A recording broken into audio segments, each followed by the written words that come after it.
The new Apple Watch Series 10 is here. It has the biggest display ever. It's also the thinnest Apple Watch ever, making it even more comfortable on your wrist. And it's the fastest charging Apple Watch, getting you 8 hours of charge in just 15 minutes. Introducing the all-new Apple Watch Series 10, now available for the first time in glossy jet black aluminum. Compared to previous generation, iPhone XS or later required. Charge time and actual results will vary.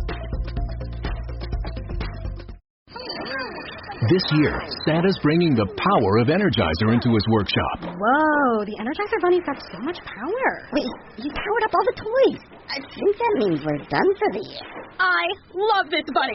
He's the hardest working helper the North Pole has ever seen. And he wants all your gifts to have the power of the #1 longest lasting AA battery.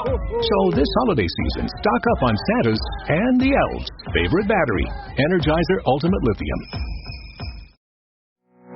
Talk to your specialist about Botox Cosmetic, Anabotulinum Toxin A, because Botox Cosmetic Day is back on November 20th. For one day only, buy one $50 gift card, get one free, while supplies last. It gets better because it's not just one day of celebration, but the whole month of November. Refer a friend to Allie, and you'll both get $50 off a Botox Cosmetic treatment. Plus, if you register and get treated during November 1st to 30th, you have the chance to win $10,000.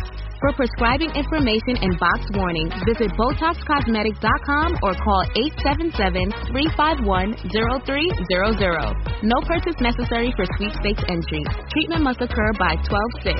For full official rules, offer terms and conditions, and to join Allie, visit BotoxCosmeticDay.com.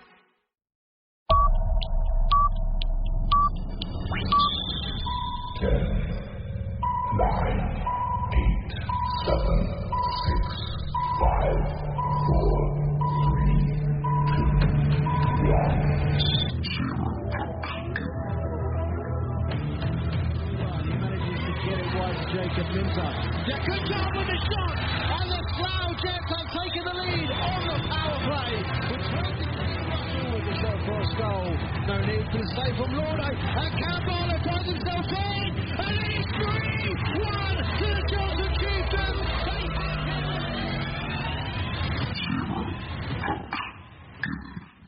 Hello and welcome to Zero Pucks Given, the UK Ice Hockey Podcast.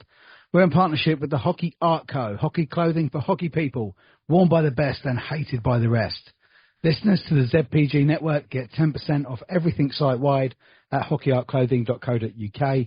Just use the code ZP10 when you check out. We're also in partnership with manscaped.com, globally recognised brand of male grooming products. Wireless shavers for your head, your chest and everywhere else. You can get 20% off everything from manscaped.com when you use the code 0pucks20. That's all one word, all caps, 0pucks20.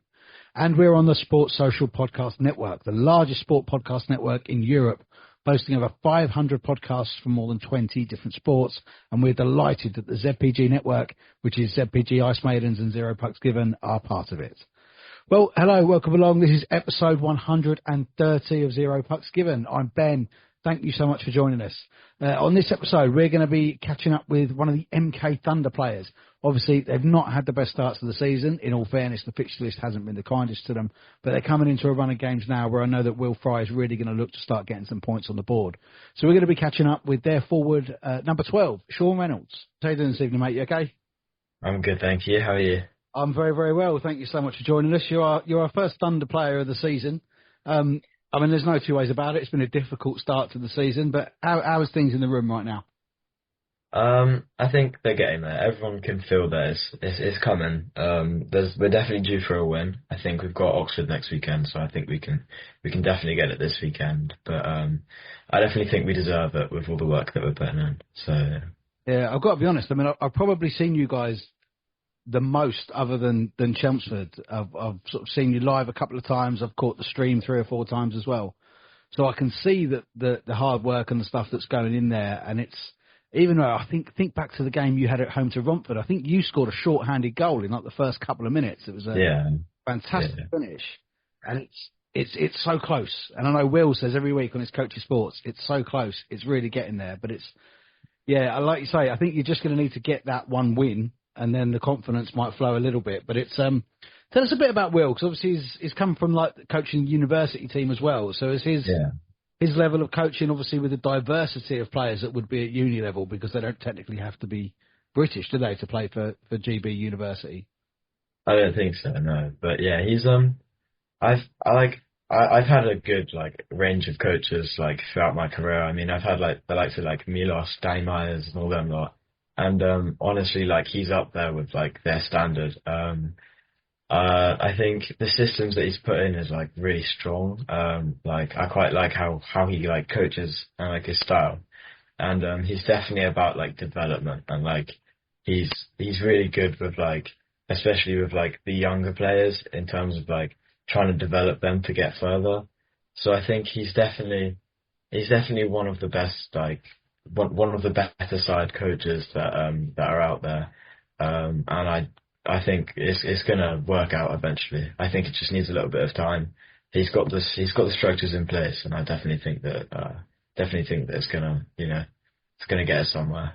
Yeah, I think with the squad that you've got as well, I mean the young players that are there, that have been there now for maybe a couple of years, coming through that Storm setup, that it's you can see that actually in a couple of years, that's going to be a very, very hard team to beat.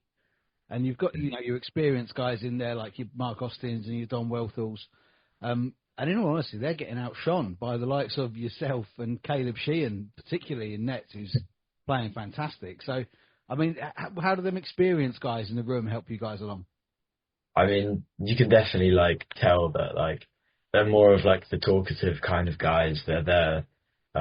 They like help, like say me or like one of the younger guys makes a mistake. They're definitely there, kind of helping us with like how to fix them, how to improve as players. They're definitely like good motivators. Like I feel like it's not been like the easiest season, obviously, and I definitely think that they've helped a lot in terms of like keeping focus and like keeping the morale up and all that. And then obviously, I mean, I know the likes of Hager and all them lot, they've definitely got like a big impact on games, like scoring goals and all that. So yeah, I mean, Hayden's been there for a few years now. He's the captain as well. He's also obviously very skilled in roller hockey as well, which I always think gives a player a different dynamic when they're skilled in two forms of the game. Yeah. But they're are you playing your junior hockey in MK as well? I'm still at Guildford, so yeah. You said to me off air just before we started, the week before you missed the Chelmsford game because you were still playing under 18s with Guildford. How's the season going there at junior level? I had to miss the Swindon game, which was our first game of the season, because I came out of the MK Gosport game because I got hit to the head. But other than that, I think that game we were very short benched as well. We were missing a lot of players. But the rest of the season, so we drew against Chelmsford, and then we lost in the last 6 seconds to Peterborough, and then the weekend before this weekend, we just beat Slough. So I think it's not going like the best, but it's still going well, and I think that we can still do well throughout the season. So yeah. What's your opinion on 18s hockey and the relevance of it? I know there's a lot of people in the game that would kind of see it as an irrelevant form of the game, because at 16 the guys just want to step up and play seniors. Do you think it's vital that they have that extra little session of juniors? I think definitely in terms of like ice time, because I think it's definitely helps me out a lot because I get on the ice a lot more and all that. But I think it's very like split between those. You can tell who's played seniors and like who's played up for like a while and who hasn't in terms of like in the game impact. But I feel like it's good for developing those that like are maybe close to playing seniors but haven't quite yet, getting like experience with those that have played seniors. So I wouldn't say it's like the most relevant, but it's still quite helpful for those like up and coming players, I think. Yeah, no, I entirely agree. And as you say, the main thing there is ice time, which is what everybody kind of struggles to get hold of in this country. So the fact that you get that and still have a competitive game at the same time is a bonus. Because it's, I mean, would you say in 18s, when you look at those guys that are close to stepping up, is it more of an ability and a sort of mental stability that's holding them back? or is it physical? Just to fill out. I'd say it depends on the player, to be fair. I mean, I know there's a lot of guys that like I feel like are skilled enough to play, but they're maybe just missing that physical or like their mental kind of. They're a bit too because it is quite daunting playing with like grown men. I feel like before every game, I kind of I have to like hype myself up because there are some big guys out there, especially as like a smaller player. But I definitely feel like it's a lot mental, and then I feel like the mental would help a lot more if you were like a bigger player. But yeah, I feel like it's a bit of both, I think. And I think that's where coaching can take a massive step because, as you say, coaches like Will Fry, Danny Myers and whatnot, they're not the biggest of guys either, but they had to adapt their game to use their sort of stature. Yeah.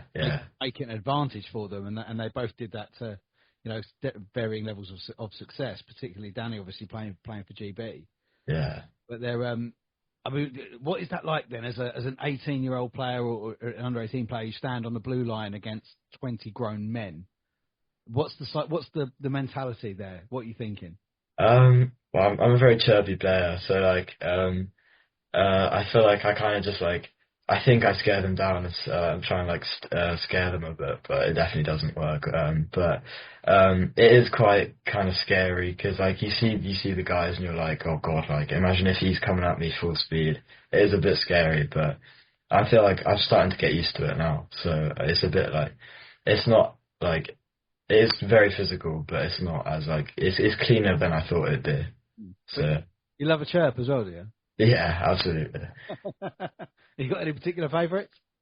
It kind of depends on the scenario, I think. I don't know if I can repeat a couple, but yeah. We like to keep it relatively clean on here. Yeah. I'm sure we're talking about going well past your mum jokes. Yeah.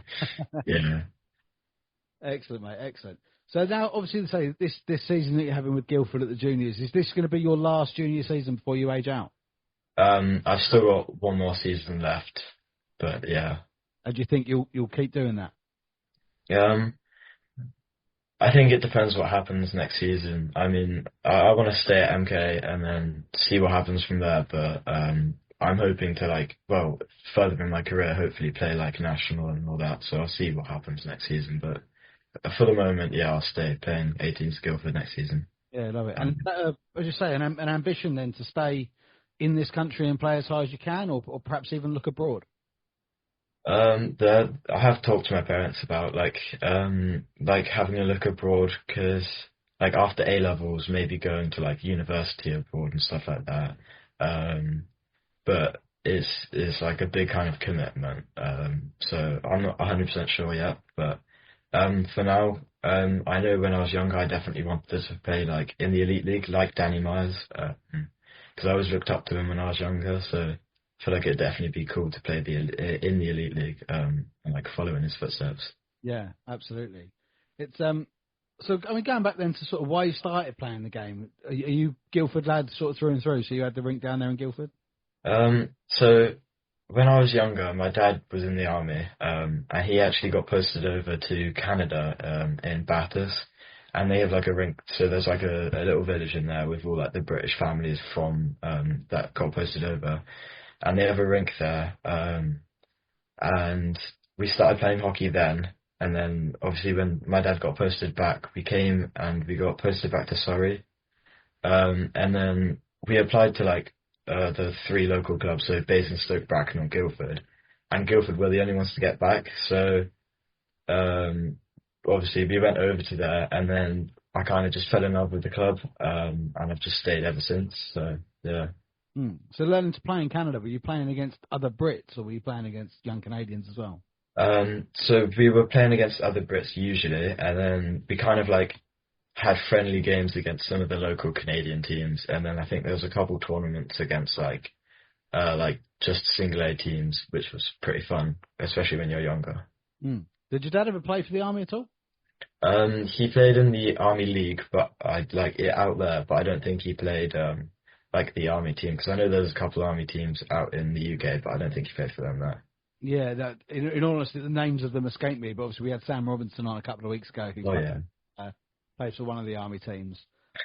I think we've had Ross Clark. I think who now plays at Haringey, may have played for the Navy team at some point as well. Yeah.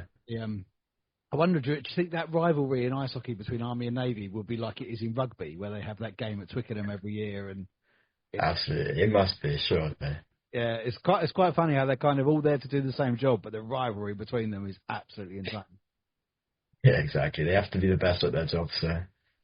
They do indeed, and I mean, obviously, it's lifting the Iron Curtain. It is Monday the 11th, so it's a very important weekend for the armed forces. Is your dad still serving? Was he busy this weekend?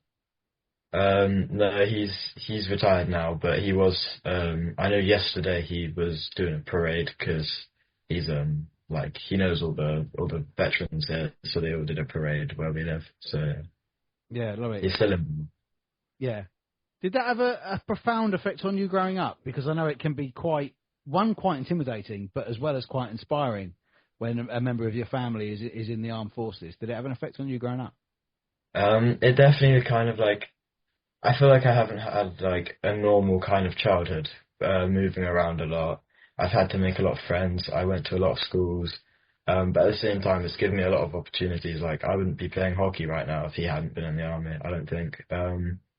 But yeah, it was I had some really great experiences, obviously, and although there were moments where it was a bit low because we didn't get to see him a lot, I definitely think it worked out in the end. And he retired at a good age where I've still managed to have a lot of my childhood with him. So yeah, I feel like it worked out in the end. Yeah. To be fair, I mean, it's a story I love to hear.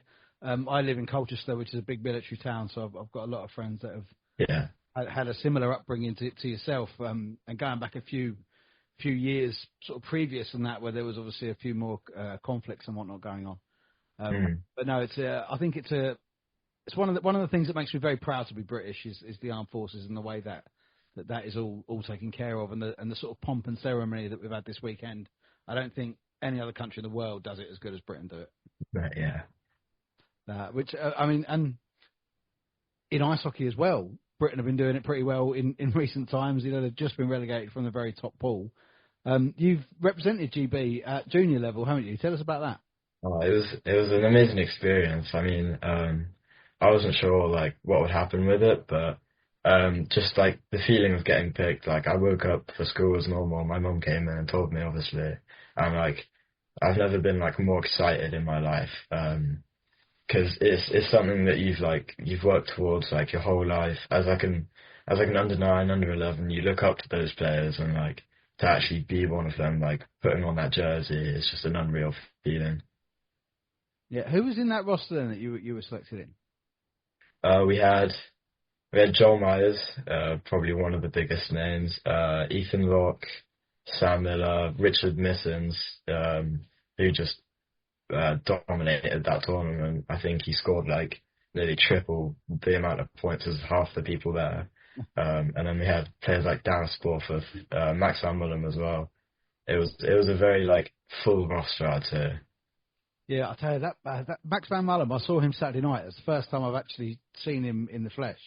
And he ended up on the losing side, unfortunately, conceding 6 on the night, including an OT winner. But he's a bloody good goalie.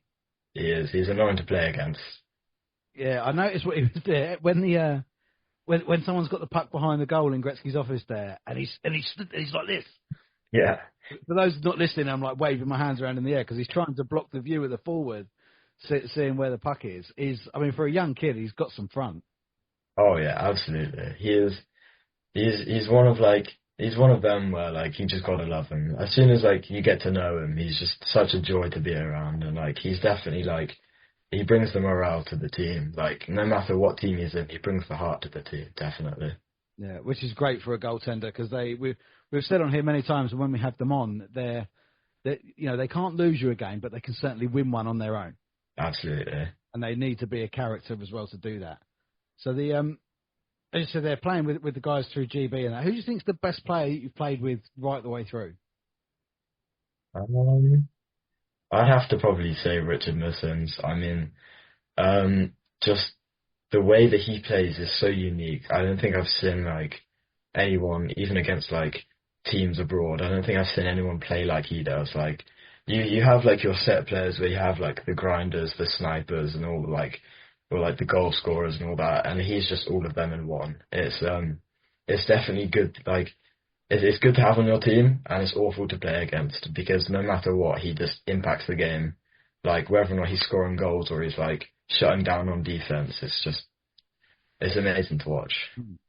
Where do you rank yourself amongst those titles then, grinders and snipers and scorers? Where do you rank yourself?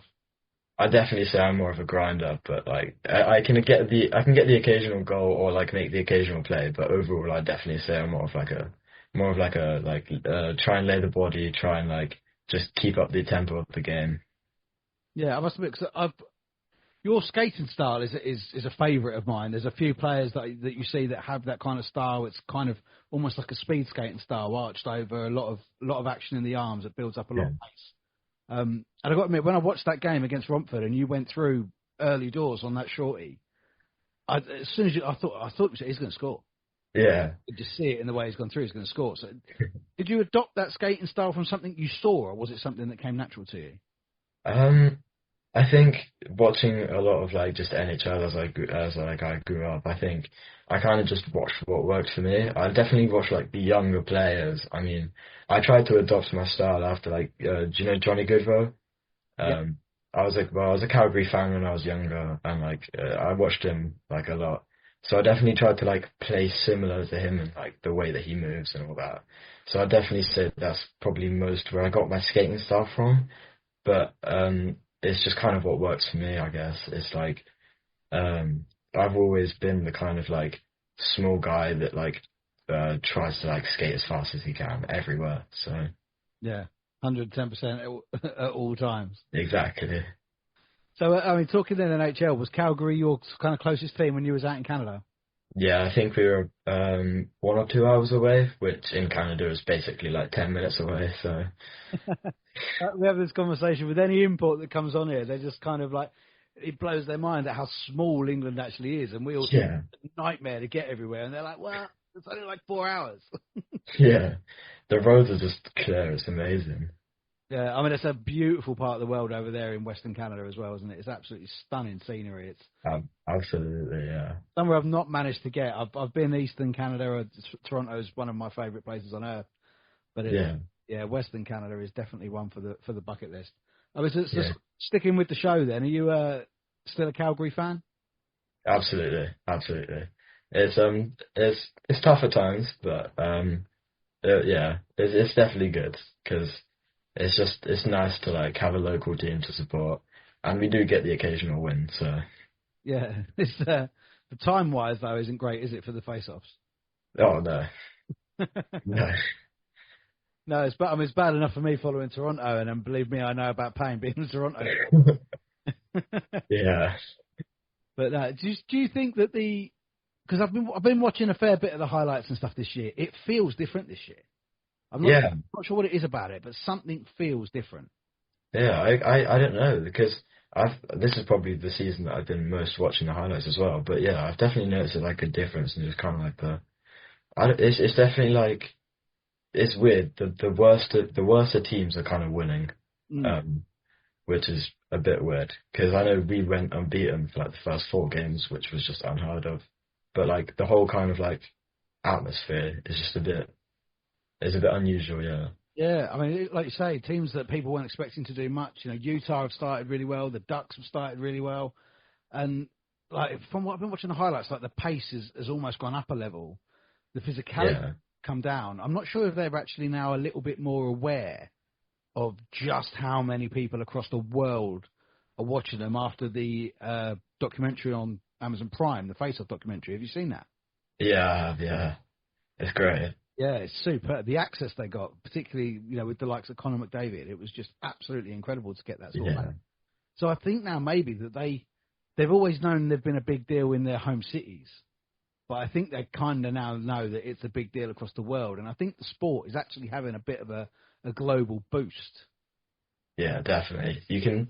I think the whole like global series thing that they're doing as well is definitely helping her a lot, and like the players are kind of like recognizing that it's maybe bigger than they thought it was. Definitely. Bring it back to London.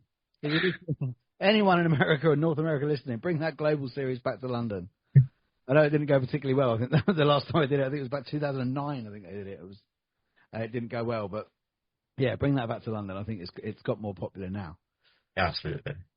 What's your sort of goals then for the season? I know, having spoken with obviously with Lauren, your GM, I speak with Lauren quite regularly. They were aiming to get into those playoffs, the top 8 for this season. Have you personally got any goals for this season? I think it's just to develop the team and set them up as like best as possible for next season. I feel like we could do well this season, but it's definitely more of like a focus of, I feel like if we keep up the morale and like maybe get momentum going into next season, and I feel like we can definitely do some damage next season. Yeah. Even if this season, because I know that we haven't started as well as we wanted to. But I feel like next weekend could be the turning point of our season, depending on whether or not we get that win, which hopefully we will. Yeah, and to be fair, I mean, the fixtures just haven't really been that kind to you, have they, to be honest? The first few games, it was like bang, Chelmsford, bang, Streatham, bang, Slough, and it was, what a way to... I think we had a Slough doubleheader, so we had them at home, and then we had them away again, and that was just, it was awful. Yeah, I'd say that the speed that they play at, I think, is absolutely phenomenal. When I was there, at Streatham at home a couple of weeks back, and the speed on the forecheck is unreal. It is. It's amazing to watch, but playing against it isn't exactly quite fun. So. Yeah. Something I did like that I saw at Slough's Rink that night was that the junior players at the end of the warm up, they collected all the pucks into the bucket rather than having the ice rink staff do that, and I thought that was a really nice little touch. Yeah, that's class. We should maybe get them doing that. Well, I think you'd all be out there, wouldn't you? It'd only be Dom and Mark in there out in the chamber. Yeah. But thank you so much for your time, man. Thank you for sharing all your stories from your playing career. I wish you all the best for the rest of the season. Thank you very much. I will absolutely catch up with you at some point, whether it be in Chelmsford or I'll come back to Milton Keynes one weekend when you're playing. Yeah, thank you very much. It's been a pleasure. Cheers, man. Thank you. A massive thank you to Sean for joining me on the podcast. It's so great to see these young guys not afraid to put themselves out there. They talk really well, and they've got a real love for the game as well, which is fantastic to see. So thank you so much for listening to that. Don't forget to check out our partners at Hockey Art Co, Manscaped, and, of course, the Sports Social Podcast Network. The latest episode of ZPG Ice Maidens is available now with all the latest action from the WNIHL, from the only podcast dedicated to UK women's ice hockey. Thank you so much for listening. I'll see you next time. This podcast is part of the Sports Social Podcast Network.